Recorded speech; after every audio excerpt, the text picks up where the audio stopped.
Hi guys, we're back. So this is our second to the last destination, the Sabang Cliff Diving. Maayong hapon.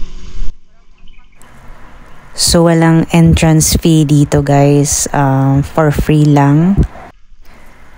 Dapat may lakas ng loob tayo dito sa activity na to dahil kailangan ma-experience daw yung pag-cliff diving. Karamihan pumupunta dito mga locals, visitors at saka tourists. Ayun, sabi nga maganda din daw dito mag-scuba diving at saka lalo na mag-cliff jumping. So, merong 3 areas na pwedeng mag-cliff diving.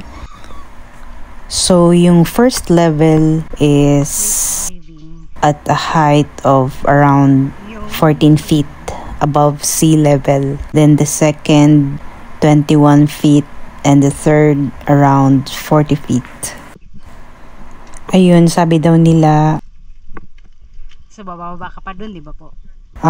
dapat may kasama ka dito lalo pag nag-cliff jump ka sa 3rd level. Pwedeng bumaba? Merong nagsiswimming ngayon? Tas-tas din na. Dito kami nag-ano ma'am, pag-graduate kami ng tourism. Dito kami. Kailangan nyo ring yun. Lahat ng training dapat daanan nyo kasi. Tayo ka na.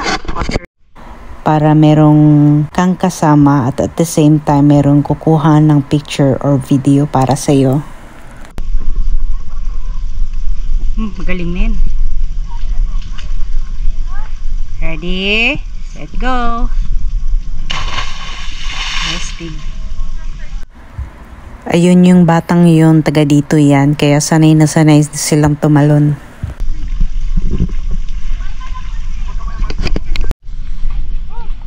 Mabilis ang init. Walang lilim. Kaya nga, dito? Ay, sorry. Okay. Dito. Etong si Kuya, bagong dating lang, pang 3rd level niya ng tatalon.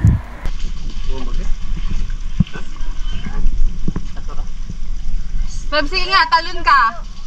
Parang 50 minutes ulit ako dito. Sige daw, turuan mo siya. Saan? Diyan o. Saan? Ikaw muna. Ano lang kayo? Sign language lang kayo. Salam.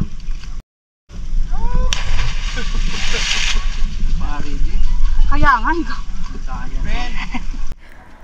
Ayun, so kailangan pala talaga alam mo yung saan ka pepwesto bago ka tatalon para sakto lang yung pagbaba mo dun.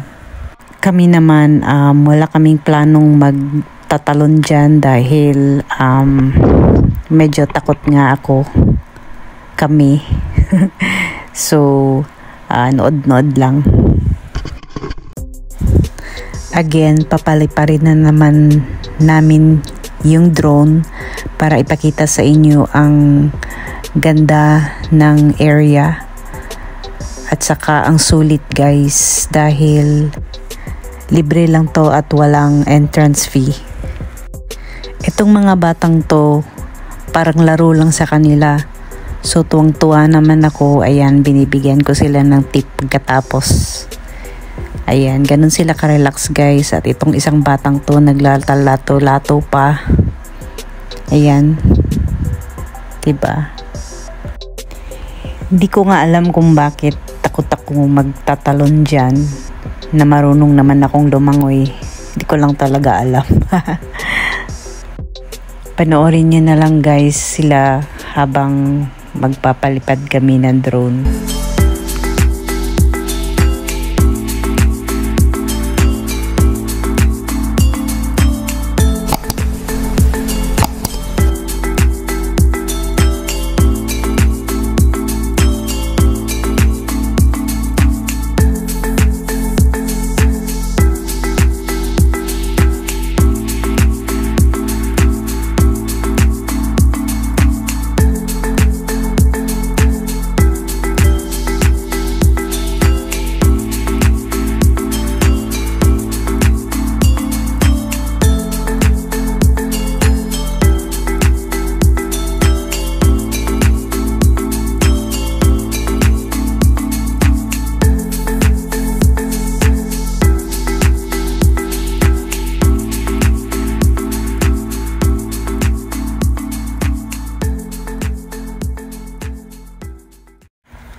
Ayan si kuya, ang tagal niyang bumaba o tumalon.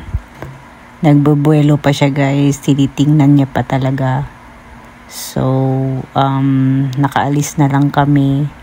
Hindi pa siya nakatalon. So, ganun nga siya kahirap guys.